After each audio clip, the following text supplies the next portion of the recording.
Okay, I will get started now. Hi. Um, I think, yeah, most people should have had a chance to join. Um, I guess before we get started does anyone have any questions? Any preliminary questions you want answered?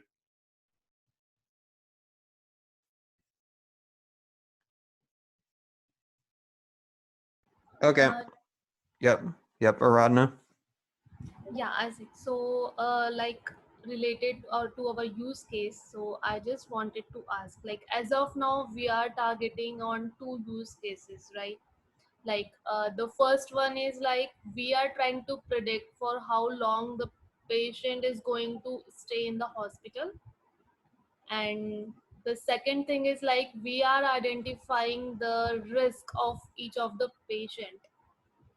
So my question is like, can't we do in that way? Because on an average, each patient like might be staying for minimum 14 days. Like that is a period of incubation. So can't we do that? Like we can categorize person on the basis of its risk, like whether it is a high risk or a low risk person or the patient, and then based on that we can forecast like how many patients will be coming to hospital in each of these two categories.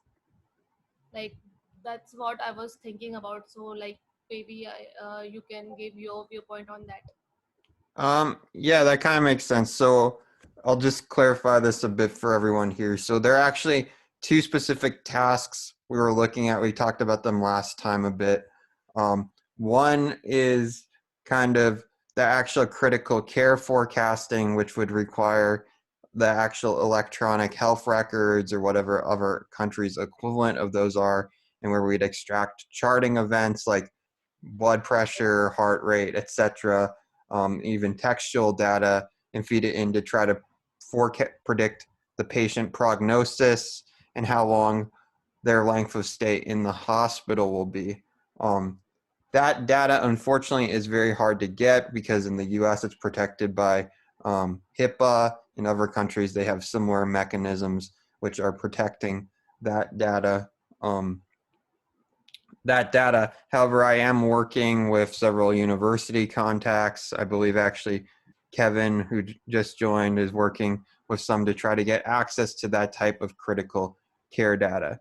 In the interim, we do have access, or at least I have access, and by taking the course, you can get access to critical care data that's been de-anonymized from various hospitals. Unfortunately, as of now, that data contains no coronavirus patients because it's all from the years 2018, 2017, whatever, but that could be a starting point until we get coronavirus data. um, Due to that lack of data and stuff, we've been trying to think of other ways that time series forecasting would be helpful, and one is this general kind of disease or almost epidemiological modeling of the disease spread, and basically the number of cases, the number of people infected, etc., etc. So, so yeah, that's just to kind of clarify those two kind of separate tasks. One that requires the very detailed critical care data, the other that Task Geo and some of those others already has just on kind of the disease spread that we could start working with immediately.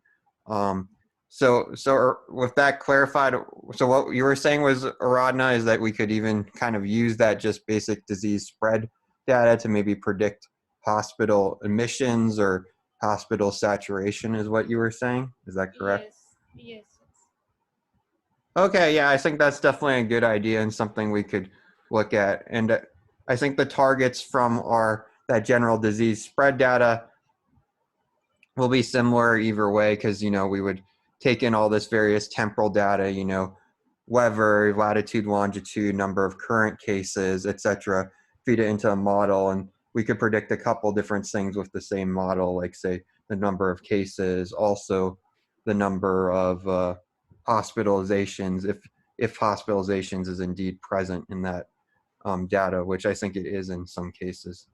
Um, Manuel, you're on Task Geo, right? Yes, I am. I came here just because one of the things that we are planning to do is to build a pipeline that has different formatters for the different teams that will be delivering data. And so if you got an idea of in which structure, with the schema, do you need the data, so we could start at least taking note of the requirements. Yeah. Maybe we'll need a couple of weeks to start delivering something. Yeah. I was just wondering because we were just talking about, does the data you've seen and worked with so far have like things on the number of hospital admissions that say like a state level of granularity? I think that we don't have hospital admissions. I think that from what we have been working, maybe not on all levels. I think that maybe on France we do have hospital admissions, but mostly we are focused on deaths, confirmed cases, and recoveries. Okay, yep, that definitely makes But sense. if you need hospitalizations, we can start looking for that too. I will make sure. Let me just write it down. Okay, yeah, I think that would be good, and it could play more into that hospital forecasting task. But I do think right now we can at least get started, I guess, working on some models to forecast cases, deaths, etc. So I will just briefly share kind of a very basic thing I worked on over the last couple of days. Let me get off of this Zoom thing. Can everyone see my screen? So yeah, so yeah, and this is kind of what we'd be looking like. Here I'm just using kind of this generic time series data, feeding it in, and then I'm creating this basic, here's some basic data augmentation techniques. As I've said before, the data is very limited in terms of the number of time steps we have because coronavirus only began 2 or 3 months ago. So we need to find good data augmentation techniques. So if anyone has any ideas about time series data augmentation or transfer learning on time series data, I would definitely want to hear it. So I haven't really fully worked with this yet, but I'm going to play around and see if that works. Isaac, let me interrupt you just one thing, that you have also the Corona Data Scrapper data available from TaskGeo Data Sources CDS. Just for Okay, you. yeah, I'll actually try working with your package a bit and try ingesting it a bit. Yeah, I definitely think that could be helpful. This is just actually a really basic proof of concept, but as we get more detail, I'll definitely start using your packages. So yeah, here's just a very simple Keras LSTM. Right now, I'm actually creating the multitask LSTM to forecast both the number of cases and the number of deaths. Some basic training. Those are validation things. And then predicting multiple steps ahead. Actually, has anyone used weights and biases? It's a very good platform for tracking neural network stuff. But yeah, we'll probably use weights and biases because it's a really good way to manage all these different experiments. So I've been logging stuff here. So if we look at the experiment, this was the loss. It did seem to go down. And then this was the forecast that we got for predicting 20 steps ahead. Obviously, this model is not very good at the moment. I mean, so the predicted is 0 here because this is the input data we were feeding. The predictions actually start here. So it initially predicts 2,000 when the initial actual is 3,000, and it keeps going down and down, even into the negative. So we can see that's really not good. But as I said, it's a very basic model that I just fit on literally, I think, 90 rows of data. So I wouldn't expect it to perform well. But yeah, that's just kind of a very simple proof of concept. So I think the things we want to look for are, one, what are the other features? Because this model just basically took the number of cases and the number of fatalities and tried to predict it. And obviously, I think having the weather data, which I believe your team Geo's now tied to the coronavirus stuff, right? Excuse me, can you repeat the question? Has your team tied together the weather data with the daily coronavirus cases? Yeah, we are working on having that, but right now it needs still a couple of improvements. I mean, we have one integration with the NOAA from the Meteorological Service that give us information from worldwide stations but are fixed. And right now we have also, I think it's called the LARC from NASA that give us to concrete points, but is very slow. So we need to make it work in another way to get concrete meteorological information faster.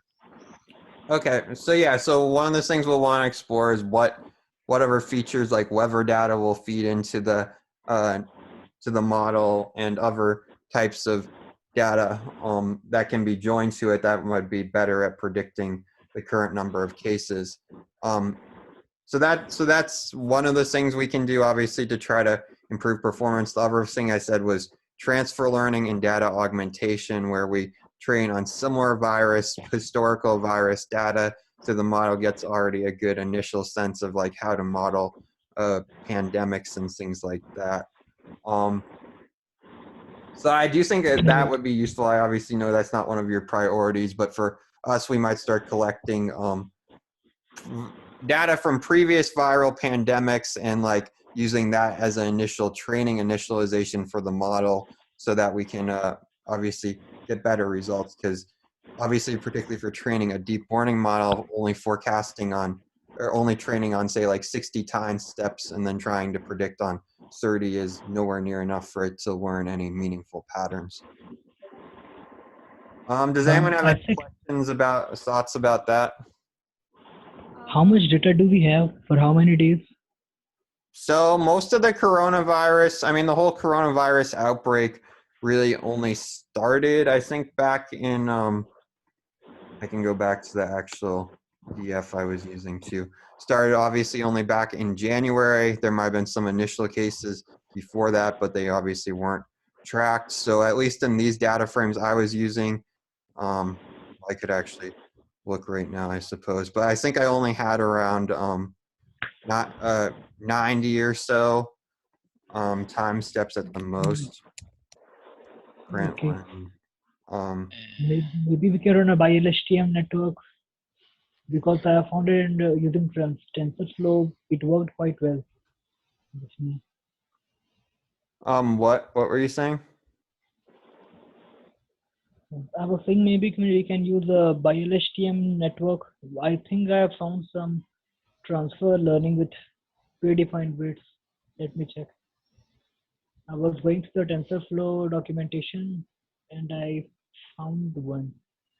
Yeah, I mean, it depends on what it was trained on too, because I have a lot of weights that have been pre-trained on other time series data, like river flow forecasting, which I could obviously see, but I'm not sure how well those would work specifically for virus prediction. Because unlike just textual data, well, it's a bit true with textual data, particularly on time series, having similar types of time series is kind of critical. I'm not sure if you're aware of this, or if anyone in the call is aware of this. Something I came across recently is an SIR model, which is basically susceptible infectious recovery rate. It's a specific kind of time series models which is used for modeling diseases and stuff. I've seen people use it for predicting the number of cases and number of deaths of coronavirus in India. So that might be something. And I've seen some good results with that as well. I don't think I'm at liberty to share the results, but I think the model is quite fairly publicly available. Yeah, I've heard about it. The statistical model, I think, SIER. Yeah. Maravika, you're talking about SEIR models. Yeah. SIR and SIER. Yeah, I think that we have a first implementation of. Yeah. Okay, now I see it right. I think that we have one first implementation of one of these on TaskGeo, and if let me just look at our repository, because it's still on the works. We have many good ideas, but unluckily, not everything is. Yeah, here it is. So I mean, maybe it could be useful to use. Yeah, I mean, I discussed this with Isaac before, and I passed you the link. But so now you all have it. Yeah, I think the SEER model is definitely a good initial baseline.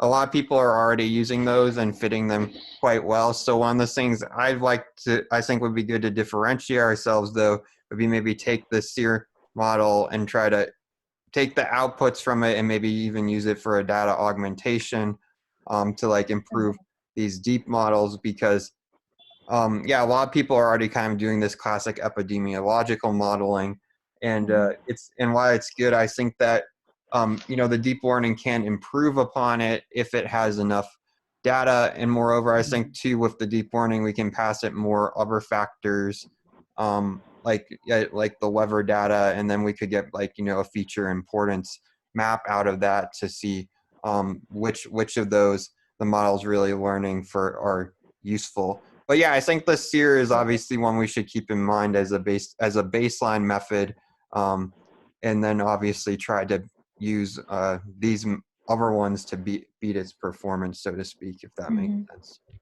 Yeah, makes sense. I'm starting to think, well, two things, and I will be leaving. The first one is that maybe this model is better on the scope of your project than on TaskGeo. So I will talk with the responsible of that issue and tell him to maybe submit it to your repository where it will be more profitable, because right now on TaskGeo we are not. I mean, that was something that we could phantom to make a use of our data, but that was not our main goal. So maybe it will be more useful if you have it, and in the further development is done by your side. And the second one is, would you mind sharing on the channel this notebook? Yeah, sure. On the TaskGeo channel, right? No, on the patient forecasting. I don't know if it was already shared, but I Oh, did. okay. Yeah, I Within mean the it's in the GitHub GitHub repo I repository? shared now too, but I can Okay. share a direct link to this. Okay. No, but if it's on the repo, I will find it. Then just thank you, guys. I need to leave. Yep. See you. Thanks for Thanks, attending. Yeah, I definitely Pranav. hope to work Bye. closely with you in the future. And in terms of data, I was just thinking, would it be possible to use travel-related data as well? Because I think with lockdown happening, it would definitely impact the spread in different locations. Yeah, that definitely makes sense. And I definitely think that's something we should look towards. I know Google does have some of those trends that someone was Should I extracting. say that TaskGeo is or has already scraped that data? Okay, so yeah, if Or they already have it, then we should definitely use it. yeah. Um, yeah. I don't. Do you know exactly what form it is in, or is it just like the number of? So like it's in a it's kind of like a percentage change from the baseline, and it's down to, so it's countries at region 1 at region 2. So I assume it's some sort of county level ish. Okay. Find sub-region 2, I guess. Okay, yeah. So yeah, I definitely think that could be worth investigating then. So yeah, so these are a lot of good ideas. I do think I'm going to set up an initial Trello board and make, I guess, some tasks for this, and then people could kind of pick up what tasks they're interested in kind of related to that. Does that sound like a good path forward? Definitely. Yeah, sounds good. Yeah, sounds good. Okay. I do think this is a good area to explore. I will keep updated on the actual patient data because, of course, I think that's also a very important problem. Though I just at this point honestly don't know if we're we're ever going to get access to that data because of all the various roadblocks. But if we do at some point, we'll probably definitely shift focus to that. But in the meantime, I think this is a worthwhile task and something to work towards. So yeah, let's get this set up and like hopefully get some models trained over the next couple weeks and good results.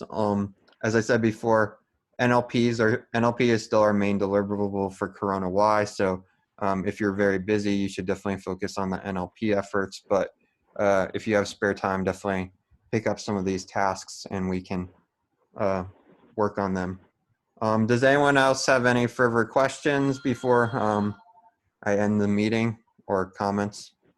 Is your time series data the same as the one on Kaggle?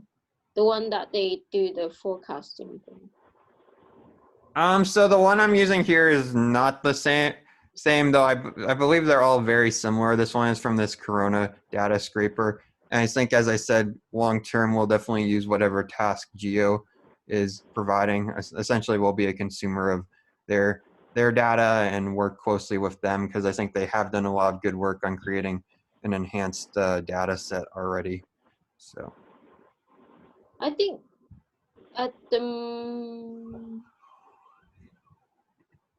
actually, no, I'm not sure. I was about to say that I'm not sure they have the whole complete time series, but maybe they do.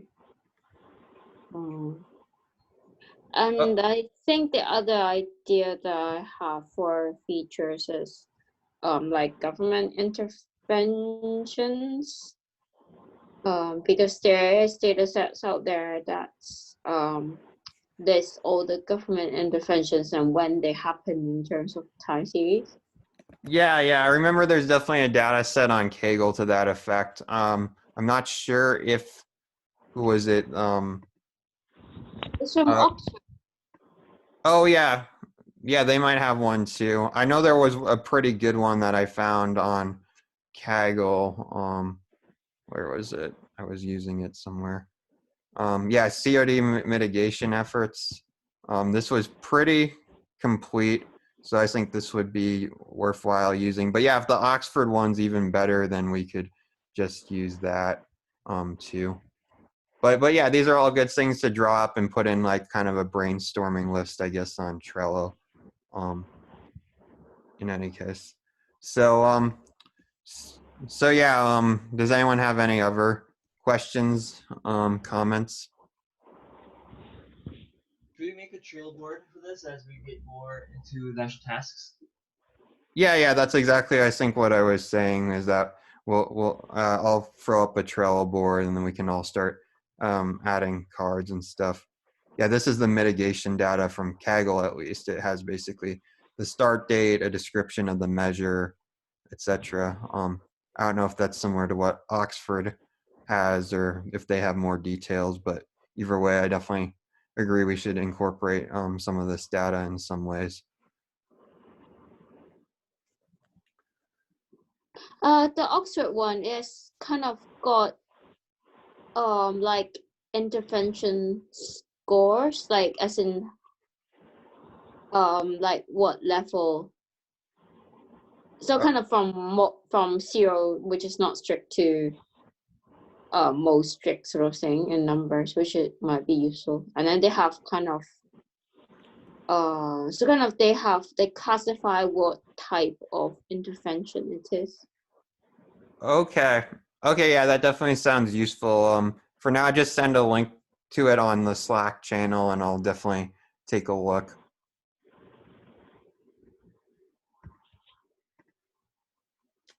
So okay, that sounds good, and yeah, I will throw up that initial Trello board sometime today and post a link to our Slack group about it, and then people can start. I will create like a brainstorming column just on the Trello board too, so people, if they have like new ideas about data or data sets we should use or things like that, they can just add a card on brainstorming. Okay, any last questions or comments?